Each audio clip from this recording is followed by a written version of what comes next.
Hi, everyone. Welcome back to the Unleashing Potentials podcast. Joining me today is Marcel Kuhn. Hello, Marcel. How are you?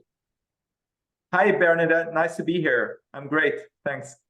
Awesome. So, can you tell our listeners where in the world you are? So I'm based in the southeastern part of Switzerland, so towards the mountainside. Maybe you have heard of the World Economic Forum in Davos. I'm close by there, so in the mountains in Switzerland. Oh, nice. That's awesome. Yeah, I'm so happy to have you on the podcast to share about you and your book and the work that you've been doing. Tell us, who is Marcel? So I'm a speaker, author, and coach. Mhm. And I was in corporate. I had a corporate career in continuous improvement.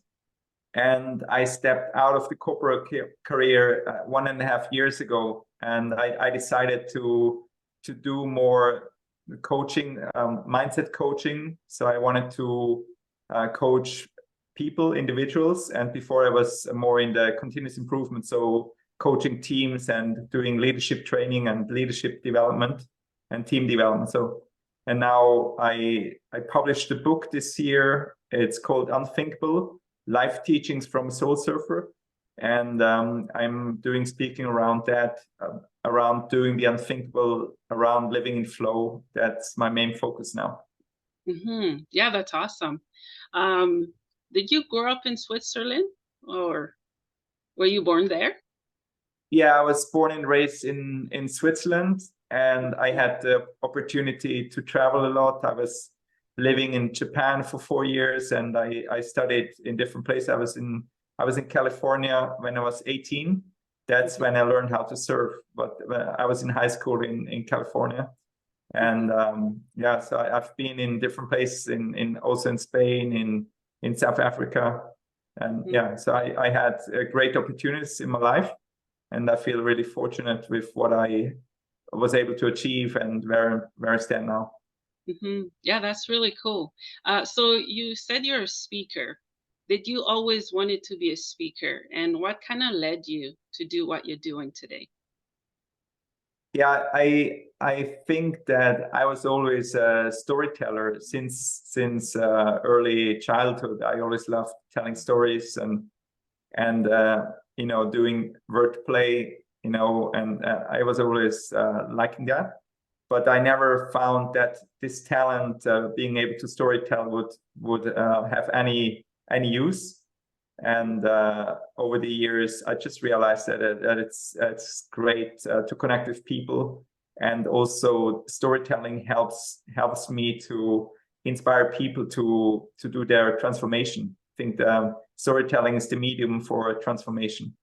hmm hmm So it was yeah. always in me, but it just I developed it over the last years, and of course writing this book helped me to hone my storytelling and to meet many people. Yeah, that's really cool. Let's dive more into your book. Tell me more about it. When did you start writing it? And I'll save a few other questions for later so you can Okay. answer those. Yeah. Yeah, so we had a family tragedy in 2015. A family member passed away in a horrific accident, and this just made me think about, at the funeral I thought about the legacy and why are we here. So more the bigger question, the life, the essential questions. And the question at the funeral was really, why are some people successful and fulfilled and other people are not, are not living their best lives? And then from that, I started, thinking about that, and I did training with Tony Robbins. I did a certification, coaching certification with Tony Robbins, and in that process, I felt I needed to be strong for the family, and this question that I asked myself at the funeral turned into a book. And maybe in January or February, I think it was January of 2016, I had a title come to me, which was Achievers: 1,000 Ways to Success and Fulfillment.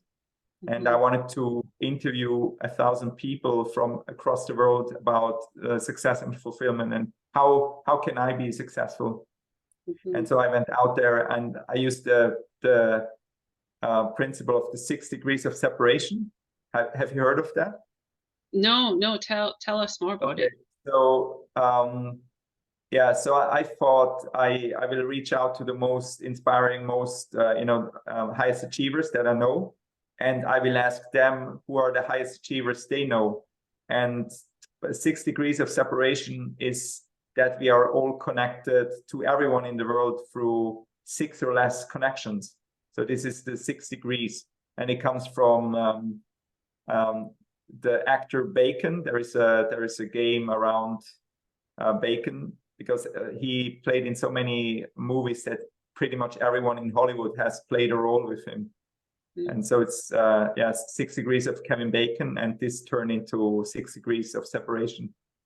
And I managed to interview 60 people, and then I stopped because I had so much material.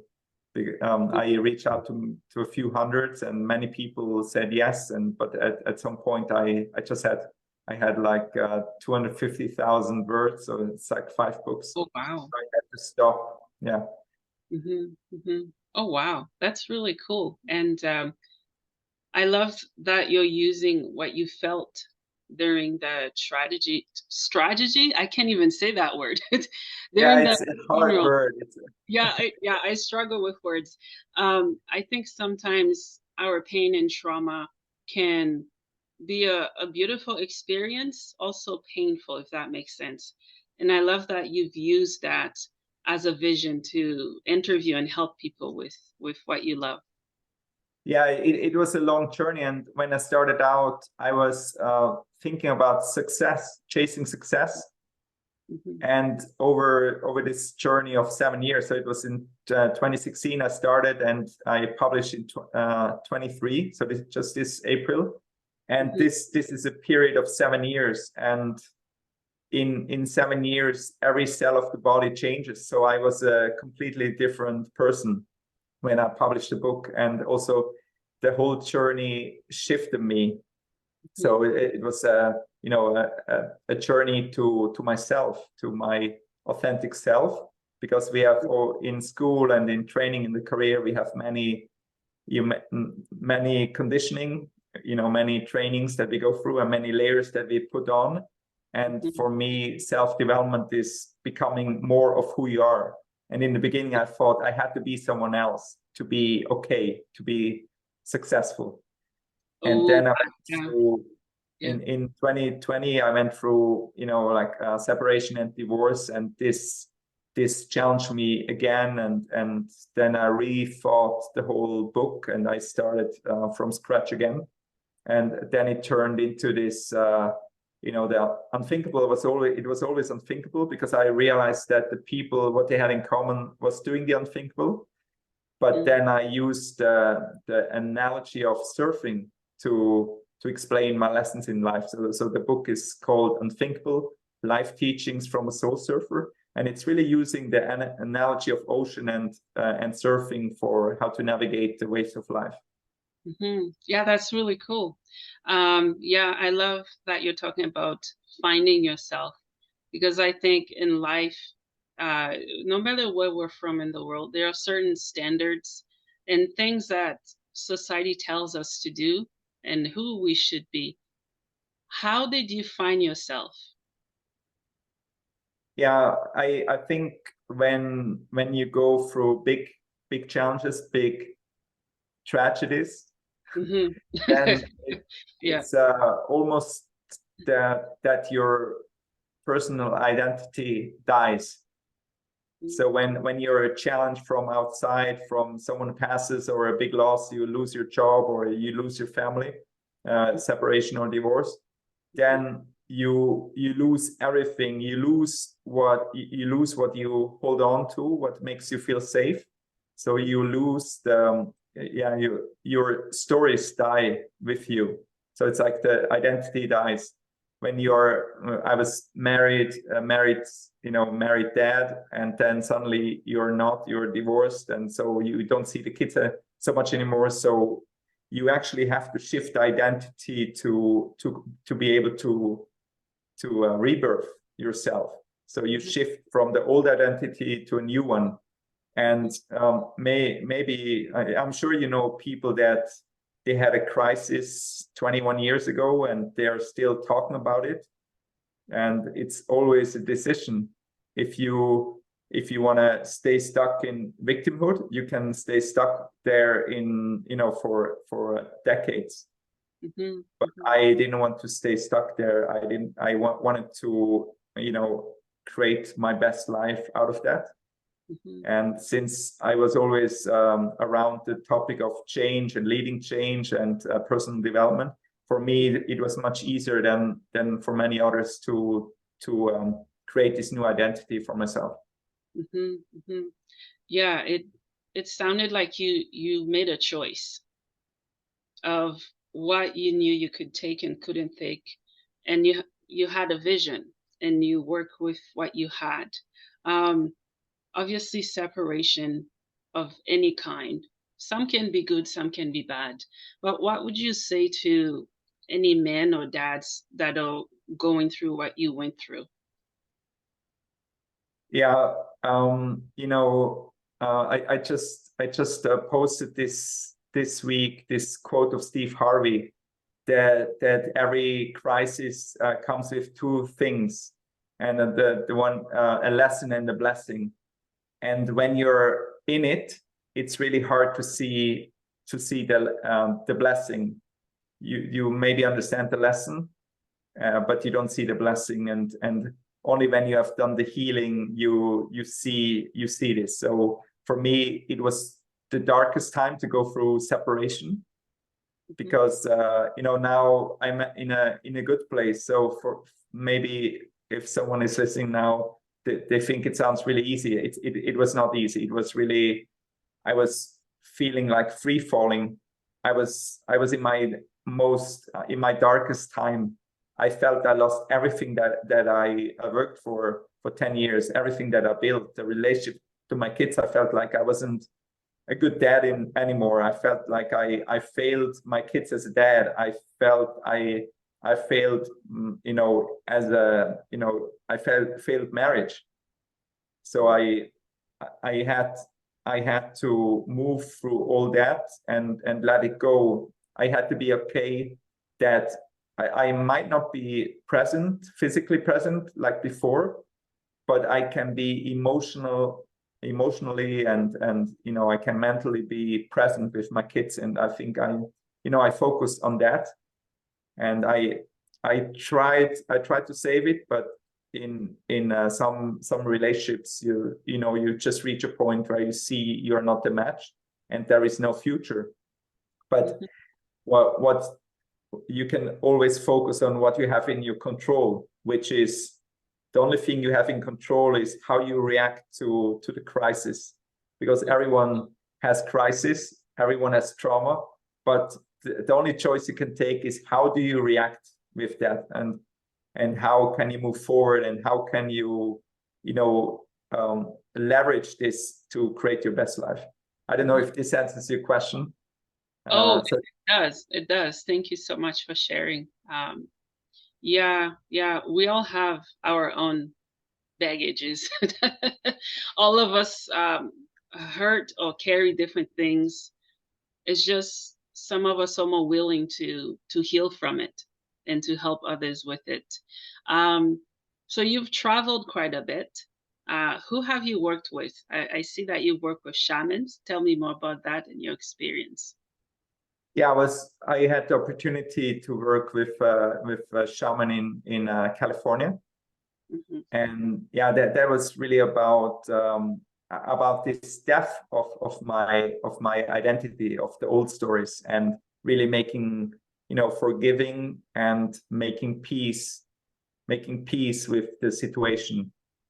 Because as long as you feel that you're a failure, you cannot move forward. As long as you are in the hurt, you cannot move forward. So the work with the shaman was mainly around forgiveness and making peace, and really creating a new contract. And I was focusing on peace with my ex-wife, or So that was my focus. And of course, you go through all these phases of being angry and being sad and being disappointed and feeling depressed and all that. But I always, my intention was always to go the high road, to look that everyone involved, gets out of this situation in the best way possible. And I think every one of us has trauma. I'm sure you have traumas, and everyone in the world has trauma. And how it was explained to me by the people I worked with, is that it's a trauma is energy that is stuck, and you have to be able to move that energy so that it flows again. So I learned about how to live in flow consciousness, and that's a big part of my book. Yeah, I love that. You described that beautifully, because it does get stuck in the body. Some of us are not aware of it, or some of us are really aware of it. We just don't want to face it. One, it might be too painful, it's triggering, it takes us back to what we're trying to avoid, the pain, the rejection, all of it. Sounds like you've done some pretty good work. In healing. Shamans are no jokes. I've seen one. Yeah, and it's interesting. I always use the analogy of water, and our body is like 65-70% water. And whenever water is stuck, when water doesn't flow, it becomes stale, it becomes murky. So when I talk about flow consciousness, it's about creating flow in your life. So making the water flow. And when we flow, we are healthy, we are at our best, the water becomes clear. And that's what I find really important, to make the water flow and to be in flow. That's really cool. I'm obsessed with water. The podcast logo is of water, and water means so much. And some people don't really understand the true meaning of it, but some of us who's done the work and can see the power of it, we get it. We understand it. What does consciousness mean to you? Consciousness. I heard you brought that word up for people who doesn't know. Yeah, so when I talk about flow, I don't talk about the flow state, but it's like the being. Consciousness for me, it's the pure being. So being in flow, not in a flow state, but being as a way of living. And that's what I see as consciousness. And in surfing for me is so great, because you're in the water, you're in the ocean, and it feels like everything is connected. So for me, surfing gives me the feeling of oneness. That's really cool. Being a drop in the ocean. So you do surf? Yeah, when I was 18 and I went to California, I learned how to surf, and since then it has always been a passion of mine. That's so cool. I'm laughing because I can't even swim. When I see waves, I run from them. Yeah, cool. I think my book is about doing the unthinkable, and I feel that the most unthinkable thing you can do is actually being your authentic self. And I talk about that unthinkable is personal, so for everyone it's different, and maybe for you it's to embrace the water and learn how to swim. I drink water. I like water that I can control. Yeah, that's really cool. Yeah, I love that you put the picture of the surfing on your book. When I saw it, I'm like, wow, that's cool. Someone else is obsessed with water and love water as well. Yeah, I'm thinking of a really good question to ask, and it left my mind. Do you want to add anything relating to what we just talked about? The water and then surfing? Yeah, I feel that many people think that we have control over our life, right? It's we always try to control everything, that life is safe, and I feel that we have to, in my book I talk about surrender. So we have to let go of the need to control and really be more present. And surfing taught me that the only thing you can be is being present, because the surfing itself, you're celebrating the last seconds of a wave that has traveled for thousands of miles, and you celebrate the last seconds before it hits the shore, right? So you can only be present in life, and so often we humans hold on to the things in the past, or we worry about the future, but there is only the present time where you can take action. And I think that's really important lesson from the book. Yeah, that's so really cool. Let go of the baggage, and that's the hardest part, even though it's a passive process of letting go. But it's so hard to let go, because it gives us safety. The old stories give us safety, even getting out of relationship that are abusive, emotionally abusive, or even physically abusive. It's, for some people, it's easier to stay in this known that is suffering than going into nothingness, because stepping outside of your comfort zone is, it's really scary, because you don't know what awaits you. Oh, it is. Because when I thought of the idea of helping people, I'm like, how am I going to do that? A podcast? I'm like, what? Who's putting those thoughts in my mind? Because I don't do people well. But yes, it's about stepping out and just not fearing the unknown. Yes. Because there will always be fear. I think fear holds so much back from us. It holds us back really from moving forward. Yes. But I think fear can also be a power, if you, like a superpower, if you embrace it and go through it. That's what I talk about, surrender.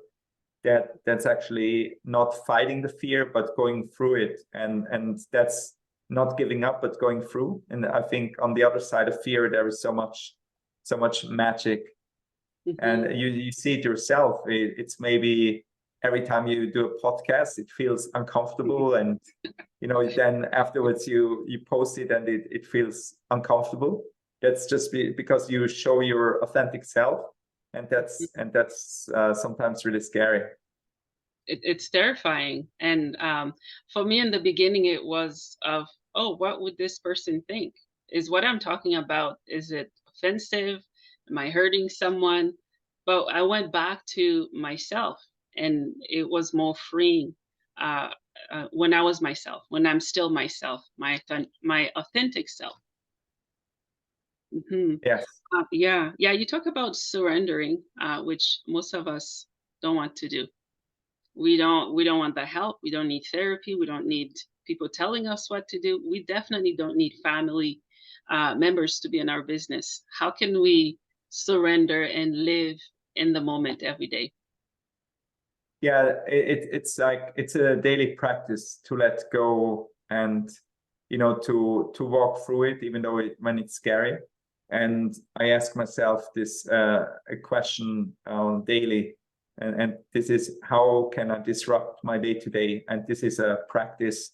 The more you step out of your comfort zone, the easier it becomes.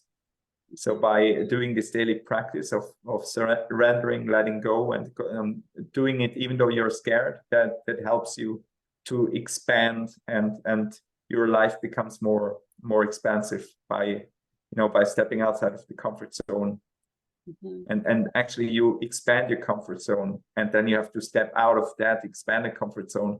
So it's a daily process. And I think people talk a lot about maturity, and I'm not really a big fan of maturity, because when you look in nature, what happens to mature, that's just before death, right? So as long I focus on being a verb and not being someone, because you're always in a box when you say you're a profession, like I'm a coach, then you're stuck in that box.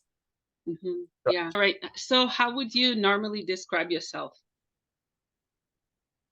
When I describe myself without using any titles, my role in the family, then I would say I'm deeply curious person, and I love stories. I love learning. That's what I'm mainly about, and I have a superpower of connecting people. That's really cool. So how many books you have so far? Just one? This is the one, but in this book it was like the first one that never got published, and then it turned into this book. But I'm already thinking about the next book I want to write. That's cool. Yeah, that's really cool. Do you know what it's going to be about yet? Yeah, I have had this idea with me for like the whole time I was writing the other book, and it's about the idea used to be about family rituals, and then since I'm divorced now, it's I want to write a book for divorced dad, because when I went through separation and divorce, I realized that there are not really many books for divorced dad. And in the book, I want to focus about the relationship of the father with himself, like self-love, self-care, and then about following the dreams and catching the dreams, and then doing the same for his kids, empowering them to love themselves, to be themselves, and make them, help them, support them to catch their dreams. So it's really about the relationship to self, to the kids, and inspiring them to live their best lives and be dreamers and catch their dreams. Wow, that's so cool and inspiring already. Because in my opinion, I don't know if others' opinion as well, that I don't think men get enough help. We ladies are very sensitive. Yes, we do get lots of help and resources. There are some resources for men, just not enough. What are your... in this book, or in my thoughts around being a dad, I don't want to take away from the mothers. I'm not saying that their role is not important. I'm just saying that the father role is as important as the mother role, because we are everyone has feminine and masculine in them. That's like the yin and the yang, and it both is important. And I read the statistics in the US that there are 30% of the kids grow up without a father figure, without a dad. And in research, they say that the people without a father figure in their life, they are prone to have more problems in school, in career, with money, with addiction. So it's really important to have a functioning family. If you're apart or together, it's really important to have a dad, a father figure, and a mom figure. And when I went through separation and divorce, they always talk about the well-being of the kids, and of course I agree that it's important. And also it's important that the well-being of the mom and the well-being of the dad, but because in most cases the kids are with the mom, the main focus is about the well-being of the mom and the well-being of the kids. And I just feel, in my case, I have 3 boys, and if they learn that the father role is not as important, or then they will be fathers. So it's really important to show that everyone has to have a seat at the table and find the best solutions for everyone. Yeah, that's true. It's important. Yeah, you nailed everything. Because it's important to have a father figure. I never had that, so I don't know what it's like. And I've screwed up in so many different areas in life, but it's a learning experience. And I think the book that you're getting ready to write, it will sell, and it will help men of all ages from everywhere. So I'm proud of you for doing that. I can't wait to read it and to see the other amazing work that you're doing. Oh yeah, I'm really passionate about this topic. That's why I want to do it. I want to have this conversation. I want to interview other fathers, because I feel that's just my process doing interviews. It's I really love to hear from experience and from perspective of other fathers. Mhm. And yeah, so I will do the same process as in the previous book, Mhm. and talk to different fathers, and I will use the analogy of surfing again, Mhm. because it's just what I really enjoy, and I think it's very easy to understand. Even if you don't surf, it's easy to Mhm. understand waves. And Oh, it is. Yeah. Yeah. yeah, and I think in I go to the appointments with my kids with the school, and they always say that it's important for the kids to be part of the system. And I believe that it's important for kids to have big dreams, and to be empowered to go after the dreams. Mhm. Mhm. Yeah. Yeah. Absolutely. Yeah, I love that you use the surfing analogy again because I just, that's how life is. Sometimes it can be so calm, and then out of nowhere, you're hit with something, which is a good analogy with the wave coming. Sometimes we're ready for it, sometimes we're not. Yeah. And usually in surfing, it's like when the wave comes, there are always 10 waves.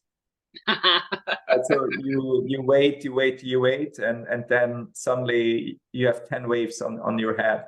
And that's sometimes how it is in life too, that your car breaks down, and then you need a new heating, and Mm, then your boss comes and say, oh, we have troubles, and we have to let you go.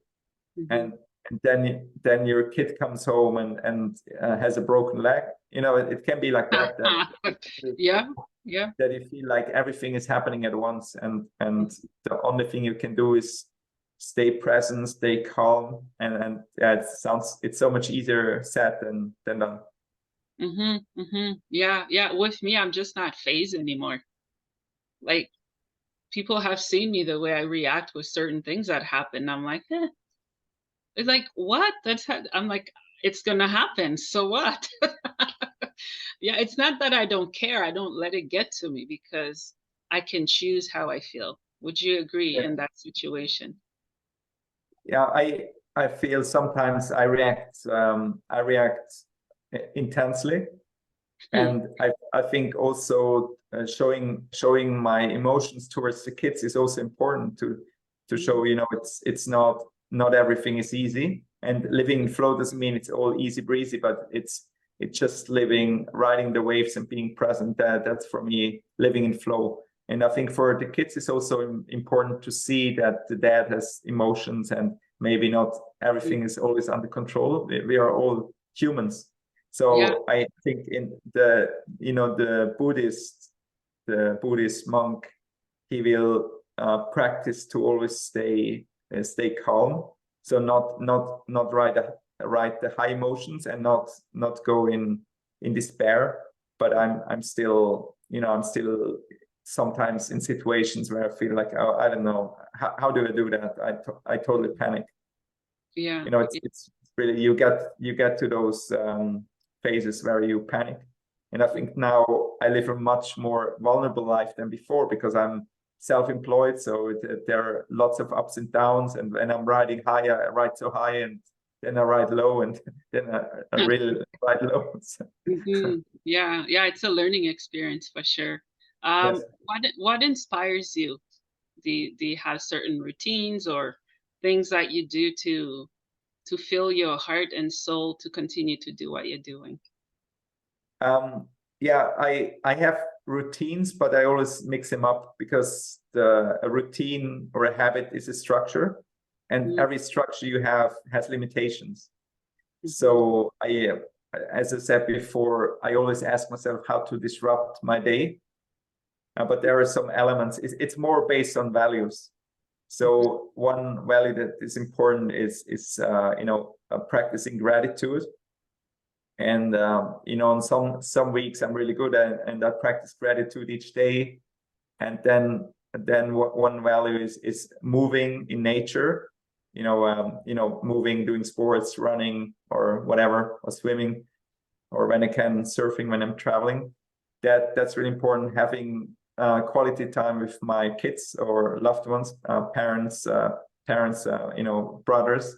That's really important. And then learning something new. And I also, whenever I can, I meditate. And lately, in the last few months, I've been really good about meditation. So I meditate each day. Because this just helps me be present, especially when you feel, sometimes I feel scarcity, I feel fear, and then it's just really great to be grounded, because I'm a dreamer, and I'm often in my head, and this meditation really grounds me to be more in my body. Yeah.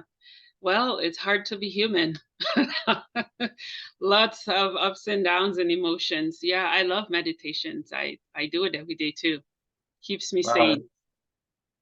Yeah. That's really cool. Yeah. I think it's the same for me. It keeps me sane, because when you have too much in your head, it's you're running around, you don't know how to focus, and the meditation really helps me to focus. And okay, I have a roof over my head, I'm doing fine. Maybe I don't know how to pay the bills in 2 years, but for the next few months, I'm okay. So it just really keeps me grounded. Yeah. How can we talk about gratitude, teach about gratitude without feeling guilty? Yeah, for me, it's just a practice. And yeah, it's really a personal practice. So I don't do it for anyone. I just do it for myself. And I have this mainly in winter, I have this ritual of lighting candles in the morning. And for each candle I light, like these tea candles, for each candle I light, I think of something, some experience, or someone, or something. I think of something that makes me grateful. And yeah, sometimes I'm even grateful of things that haven't happened yet. So it's like visualizing what I want to have happen, or what I will be grateful for in the future. So I do that, and feeling guilty is like it's really it's really bad, because no one profits from your guilt. So feeling guilty is only you against you. It's like self-sabotage. Yeah, absolutely. Yeah, for the guilt part, I meant sometimes people are sharing things about gratitude that they're grateful for. Maybe someone who's not grateful for what they have, they may think that they're making them feel guilty for what they have. An example, I'm from a third world country, and I live here. I can appreciate gratitude on a different aspect than someone who hasn't lived how I lived. Yeah, my parents spent almost 20 years in South Africa, doing, helping people there, mentoring.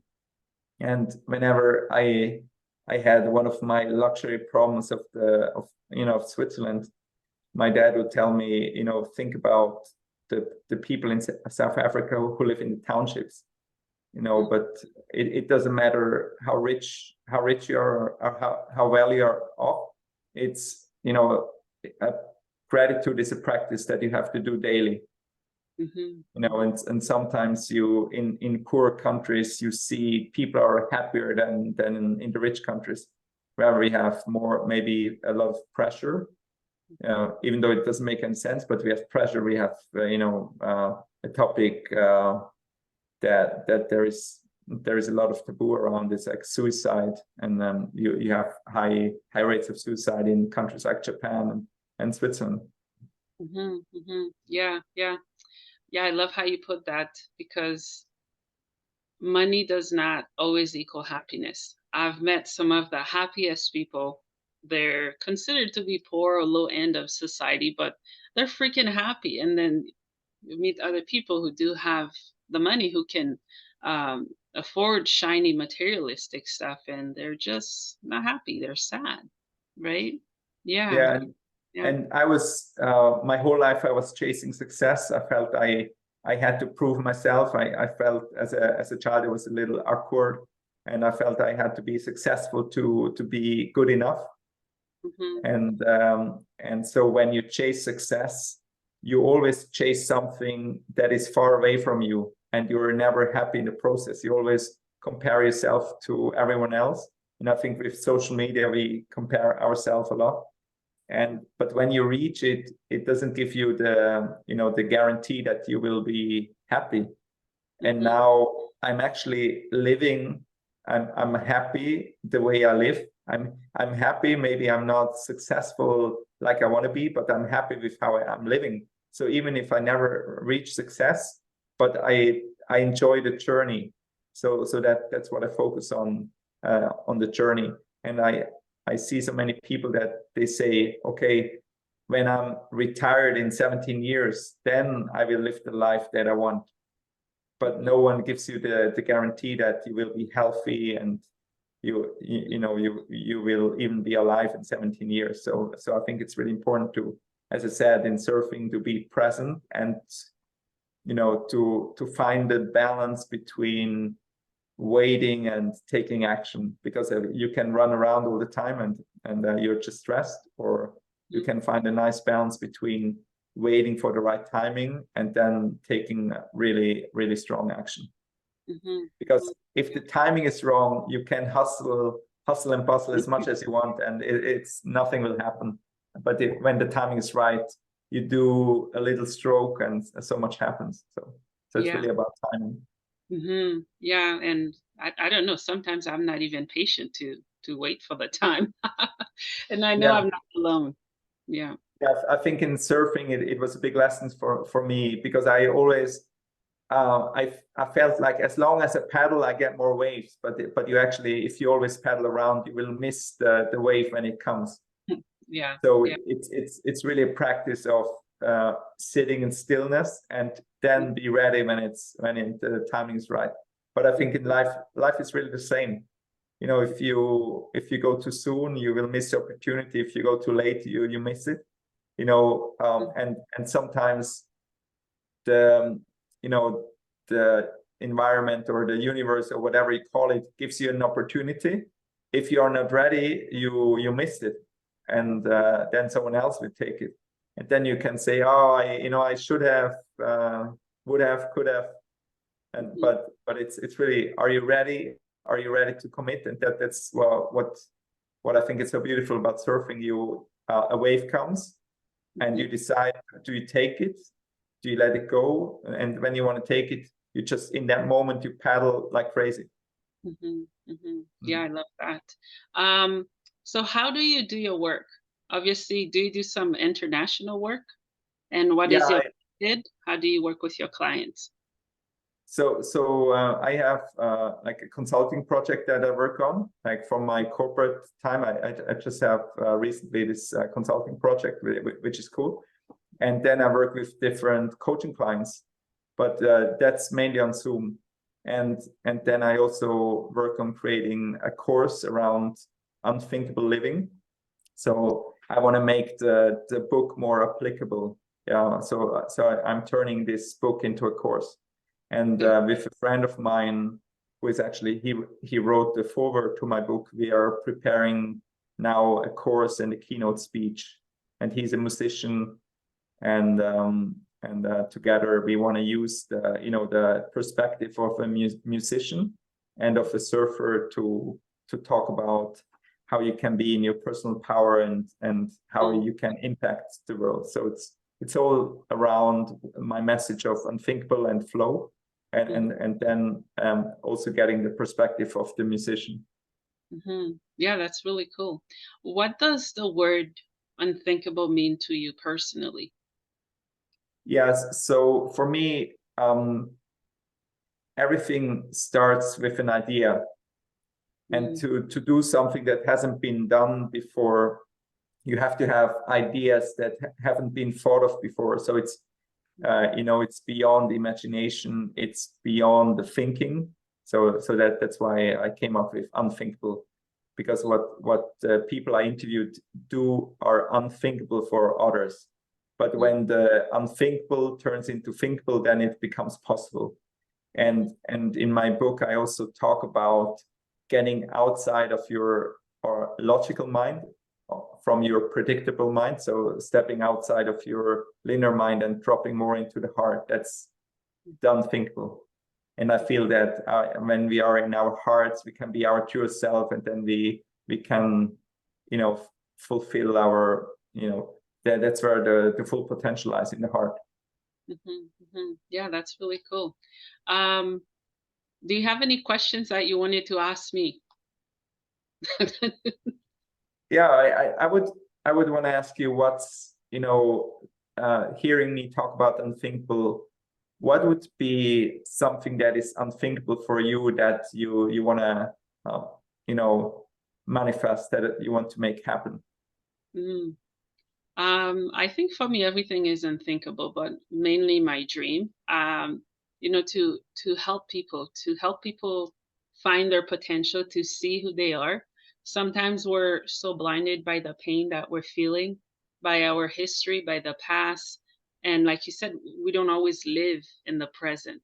So I would say being me, authentically helping people rise to who they are, not to who tell them what they should be and where they should be and what they should do. I hope that answers your question. Yeah, and I feel that seeing you, how you show up with your light and your energy, is you're doing exactly that. Creating a space where people can talk about what they do, and people that listen get inspired, and by inspired by your message and by your role model of what you do. So yeah, thank you so much. So what's next in your journey? So I want to complete this course for Unthinkable Living, and I want to expand my reach more people with coaching. Yeah, so that's the main focus, and get more speaking, because I love being on podcasts, and I love talking and sharing my what I learned, my experience, my wisdom, and I want to do it on bigger stages to impact more people. Yeah, so this is what I focus on, to building up my speaking, building up my coaching more, because I just started out 1.5 years ago, and I'm still pretty much very much at the beginning, so I want to expand on that. Yeah, that's exciting. You have started. That matters. It's just starting. It matters. Yeah, that's really cool. Where can my listeners find you and your work? Yeah, so I have a website. It's called Unthinkable Living.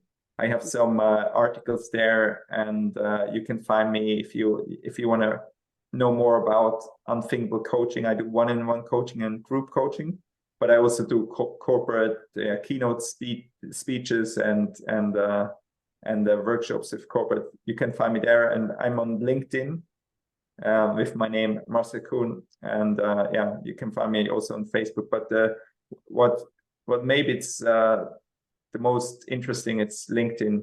For people that are on LinkedIn, that's a good place to find me. And of course, if you're interested in learning more about the book, you can find it on Amazon. I have a audiobook, and I have a paperback and a Kindle version. And the audiobook is especially interesting because my friend and musician, he produced the Unthinkable theme song, which is part of this audiobook. Oh, wow. So you get the audiobook, which is read by a professional reader, Mike Hathcock. I don't know how to pronounce his name correctly. And so it's really well read, and the music, and it's really cool. So yeah, check it out. Yeah, that's really cool. So what is the meaning of life for you? Yeah, life for me is riding the waves, experiencing life, and just being present. Yeah, that's awesome. Do you have any final thoughts or anything else you'd like to share before we wrap up the episode? Yeah, I think for me it's always great to doing the unthinkable is always great to set yourself a challenge. And I love the period of 21 days. So anyone who is listening, I challenge you to think about something that you always wanted to learn that is unthinkable for you, and just take the next 21 days and practice that skill or that habit daily for 21 days. If it's a few minutes or if it's an hour, whatever it may be, then really stepping outside of the comfort zone each day, and you will see you get on an amazing level in 21 days. And when I was recently in the summer, I learned how to wing foil, which is a new wind water sport. And you ride a board and you have a sail in your hand. So that was exciting for me. And it can be a new skill, it can be a professional skill or something for your personal life. It's just, you see, when you break through your own limitations and you do that consistently, that has an impact on your whole life. So how you do one thing changes how you do everything. So I challenge your audience, whoever is listening, do the unthinkable for the next 21 days, and you can reach out to me on social media. I would love to hear your thoughts and your experiences. That's so cool. And Bernadette, I challenge you to do the same, and yes. let me know what you picked and the results. Yeah, definitely, I will. Well, Marcel, thank you so much for your time. This was an amazing interview. I loved learning about your book, your story, and the work that you're doing. So thank you. Thank you so much, Bernadette. It's lovely to be here. All the best for you and for your show, and for you impacting the world with your authentic self. Thank you. Thank you so much.